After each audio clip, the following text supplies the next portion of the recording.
तो guys Anshul jubilee ने एक स्टेटमेंट निकाला जिसमें उन्होंने बताया है कि उनको जो फालतू का ट्रोल किया जा रहा है, जो उन्होंने खबीब के ऊपर एक स्टेटमेंट दिया था कि मैं पहले राउंड में जाऊंगा, सर्वाइव करूंगा, दूसरे राउंड में जाकर उनको सबमिट कर दूंगा, मैं चाहे जो करना चाहूँ वो कर सकता हूँ। उस पर वो खुल के बोले हैं। उन्होंने बोला है कि कैसे ब्रेन सेल, जिनके पास दिमाग नहीं होता ना, बिना ब्रेन सेल वाले लोग, वो उनको क्रिटिसाइज कर रहे हैं। एक लॉन्ग फॉर्म भाई पूरे पॉडकास्ट की एक छोटी सी क्लिप के बेसिस पे उनको जज किया जा रहा है, उसके आगे या पीछे का जो कॉन्टेक्स्ट है बिना समझे उनको ट्रोल किया जा रहा है। तो मैं भाई एक चीज़ बता दूं, ये सत्य बात है कि भाई इंटरनेट पे इतने चूतिया और इतने लंड बुद्धि बैठे हैं ना, वो ये काम हमेशा से करते आए हैं और इन चूतियों को कोई काम नहीं होता भाई।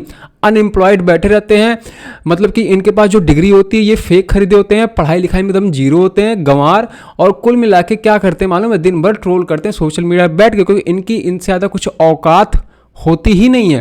क्योंकि भाई फर्जी डिग्री है तो स्किल्स नहीं है तो भाई तुम किसी काम के हो नहीं। जब काम के नहीं हो तो भाई क्या होगा, दिन भर बैठ के अपनी फ्रस्ट्रेशन निकालोगे कि साला सामने वाला कुछ कर रहा है तो भाई मैं उससे जलता हूँ, उससे जलन होगी। अब जब उससे जलन होगी तो क्या करोगे, फ्रस्ट्रेशन निकालोगे। तो ये आजकल के इंडिया के यूथ की रियलिटी है। उनका काम है केवल फ्रस्ट्रेशन निकाला, ये रियलिटी है। और अब अंशुल जुबली के अगर पूरे वीडियो के बारे में बात किया जाए तो उसमें उन्होंने कई टॉपिक्स के ऊपर बात किया कि उनकी स्ट्रेंथ क्या है। वो हनुमान चालीसा का टॉपिक जानबूझ के इस वीडियो के अंदर क्यों लाए मालूम है, क्योंकि उनके धर्म को जानबूझ के टारगेट किया जा रहा था कुछ लोगों के द्वारा। और क्यों कर रहे थे भाई, क्यों किसी के धर्म को क्यों टारगेट कर रहे थे? अंशुल जुबली ने आज तक कभी भी किसी के धर्म को टारगेट किया? तो तुम्हारी क्या औकात है और तुम कौन होते हो उसके धर्म को टारगेट करने वाले बेशर्मों की तरह। तीसरा टॉपिक उन्होंने बात किया कि उनका जो अनडिनाइबल इंडियन एमएमए जो कंट्रीब्यूशन है, भाई अंशुल जुबली के आने के बाद से ही इंडिया में एमएमए जो है ना वो यहां से यहां पे आया है। तो ये फैक्ट है, इसको समझना पड़ेगा कि भले ही वो बंदा यूएफसी में आने के बाद हारा क्यों ना हो, बट उसने इंडिया के यूथ में जिस तरीके से एक लेवल का क्या बोलते क्यूरियोसिटी या फिर एक लेवल की आग जगाई ना भाई, वो किसी ने पहले नहीं किया था। और कैसे उन्होंने अपने हेटर्स को रिप्लाई दिया और कैसे अपने आप को क्लैरिफाई किया लास्ट में जाके कि भाई वो खबीब से हेट नहीं करते, वो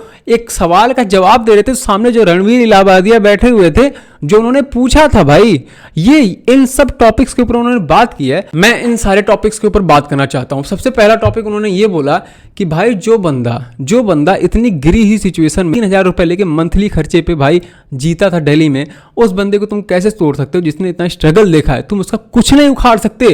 तुम्हारे जैसे वाले बस इंस्टाग्राम पे बैठ के कमेंट कर सकते हो, ये बोल सकते हो कि भाई तू इस धर्म से आता है या फिर तू ये काम करता है, तेरी औकात नहीं यूएफसी में जाने की। बट रियलिटी में जब वो ऐसे लोग अपने आप को देखेंगे ना भाई, तो इनकी औकात अंशुल जुबली के पैर के बराबर भी नहीं है। ये बस पता नहीं कैसे, मतलब 1000 साल पुरानी सोच या फिर 500 साल पुरानी सोच, वो इनका ये होता है। दूसरा टॉपिक ये कि इन्होंने जब हनुमान चालीसा का नाम क्यों लिया, इसके पीछे का मैं रीज़न बताता हूँ।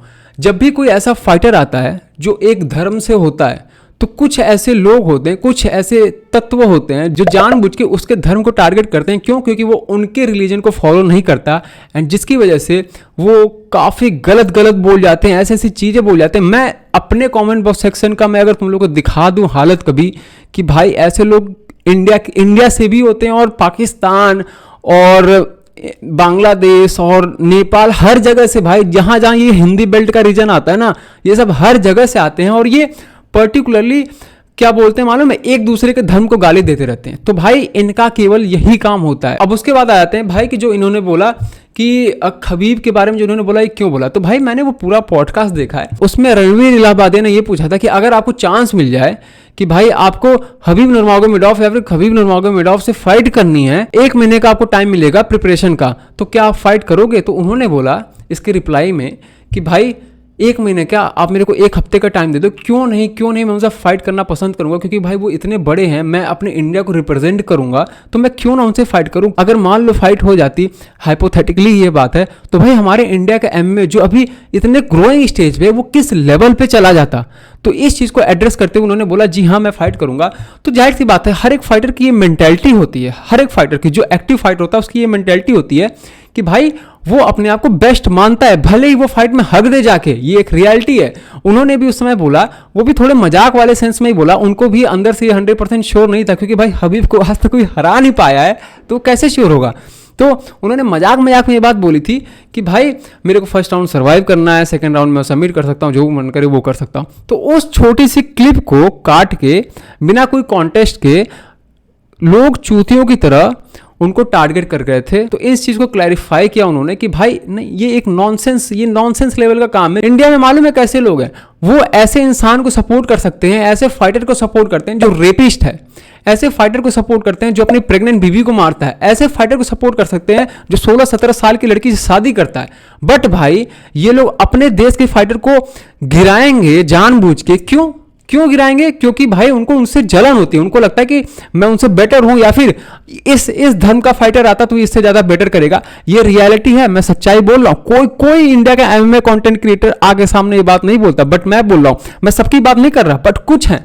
मैं ऐसे भी कई कमेंट देख रहा था जिसमें जो डिफरेंट कल्चर के या फिर डिफरेंट रिलीजन के लोग थे वो अंशुल जुबली को सपोर्ट भी कर रहे थे। बट ये भी एक डार्क साइड ऑफ रियलिटी है जो कोई भी टच नहीं करता इंडियन एमएमए कम्युनिटी में। सबकी गांड फटती भाई, इनकी औकात नहीं टच करने की। तो इन सारे टॉपिक्स को उन्होंने एड्रेस किया और उन्होंने बहुत ही अच्छे तरीके से जवाब दिया। और हाँ, मैंने अंशुल जुबली के कंट्रीब्यूशन से लेकर सब चीजों के बारे में बात कर लिया कि उन्होंने इंडियन एमएमए में किस लेवल का कंट्रीब्यूशन किया है। सब टॉपिक को मैंने कवर किया जो मुझे लगा कि कवर करना चाहिए। बाकी तुम लोग क्या ओपिनियन है कमेंट बॉक्स में छोड़ते आना। तब तक के लिए मिलते हैं नेक्स्ट वीडियो में, बाय। और भाई सपोर्ट करो यार, मेरे को फॉलो करो, सब्सक्राइब करो, क्योंकि भाई मेरे जैसा कंटेंट पूरे इंडियन एमएमए में कोई नहीं बनाता।